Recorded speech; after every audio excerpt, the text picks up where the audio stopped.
How we doing? Right. Give me a cheer if you're fat.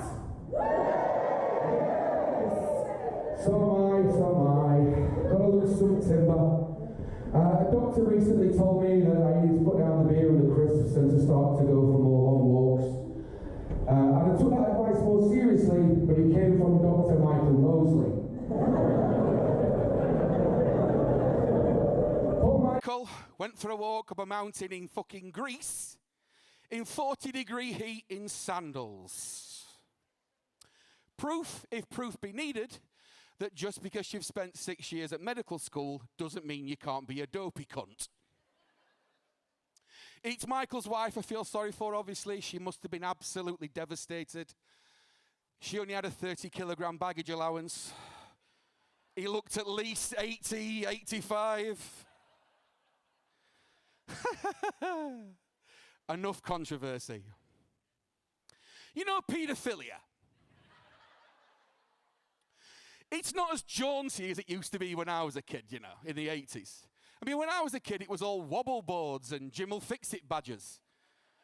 All right, you might get fingered, but at least you got to meet Kajagoogoo.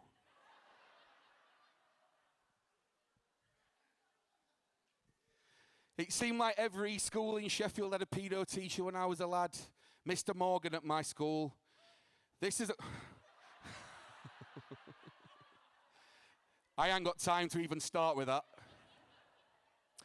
Yeah, this is a man who was on that many registers, he should never have been allowed to fucking take one.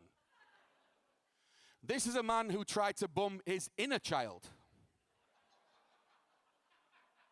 His house burnt down. Yeah, I think my school was worse than most, to be fair, unless you went to that school where Fred West was the caretaker. Fred and Rose West, who remembers them? Wow. Fred took building foundations for your family to a whole new level. When the police raided Cromwell Street, they found an old Valentine's card of Fred's to Rose. And it went, Rose is red, Violet is blue, you can stop choking her now, fetch the cement mixer. It doesn't rhyme, but it's evocative, isn't it? Yeah, Fred's kids hated him, of course. Well, the ones who weren't being used as cavity wall insulation. It gets worse than that. I was going to make a joke there about their cavities already being filled, but this is the charity gig and I didn't want to lower the tone.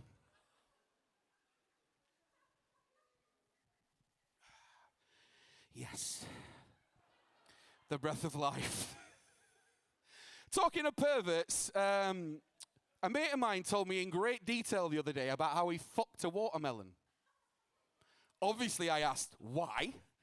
And he said, I just got horny. No, I said, my friend, you've just got a lifetime ban from Tesco's. I thought it said fruit and veg, he said. It fell on deaf ears, but then every little helps. My step-grandma died recently, and thank you, but nobody liked her. Something to do with her collaborating with the Nazis. I'd say forgive and forget, but this is giving leaflets out for the Reform Party last year. So anyway, I stupidly agreed to organise the funeral. And I did it for one reason, and that was because I could make my brother do the eulogy. And so what I did was, when his back was turned, I changed his ringtone. And when he was at the front of the church and everybody was crying, or pretending to cry, I rang him, didn't I? And he's at the front of the church and from his pocket emanated, ah, ah, ah, ah. Obviously, the room fell silent. To his eternal gratification, and he will never hear the last of this, he knocked on the coffin and said, stop wanking, Gran. Got a good deal, actually, because I rented the coffin. You can do that now, you know. You just get them out before you lob it in the furnace. And 250 notes. Can't be bad. But it's a 500 quid deposit. And to be honest with you, the deposit was playing on my mind a little bit. With hindsight, I probably should have waited until everybody had left the church before I got her out of the coffin. But it was a hot day and Gran was getting a bit squidgy. Have you ever seen an ice pop before it goes in freezer? Yeah. So, also with hindsight, although very practical, I shouldn't have put the sandwiches in the coffin and took them out in the wake. But you live and learn, don't you? Well, except for Gran, of course. She's Gran Gravy. Oh, dark. Talking of death, why is it that they say they died penniless, like it's a really bad thing? I mean, surely having fuck all on the day that you die is just incredible budgeting. It should be the other way around, shouldn't it? It should be, did you hear about Dave? Died with 15 grand in an ISA. Poor fucker. He could have bought one of them Japanese sex dolls and relagged the boiler. If she'd have let him. Yeah, I'm middle-aged now, getting on, 47 years old. This is where people have the midlife crisis as a rule.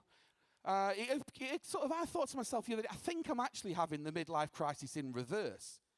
Because I recently jacked in a really cool job in music and started to work for a charity.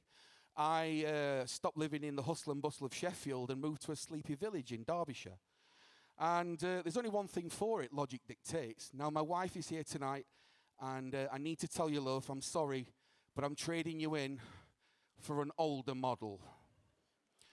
I first met Doris at a bus stop. I'll always remember she said to me very sweetly, "Hello, big lad, fancy a fuck?" Obviously, I was absolutely disgusted. Well, she never told me she lived up 10 flights of stairs. And I've got collapsed arches.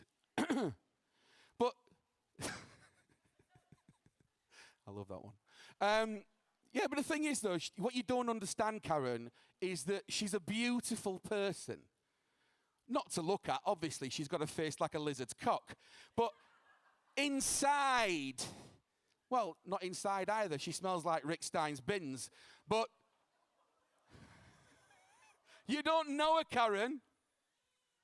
All right, she calls pizza cheese on toast for bastards. But I just find that endearing. Anyway, I think that's enough from me for a fucking lifetime.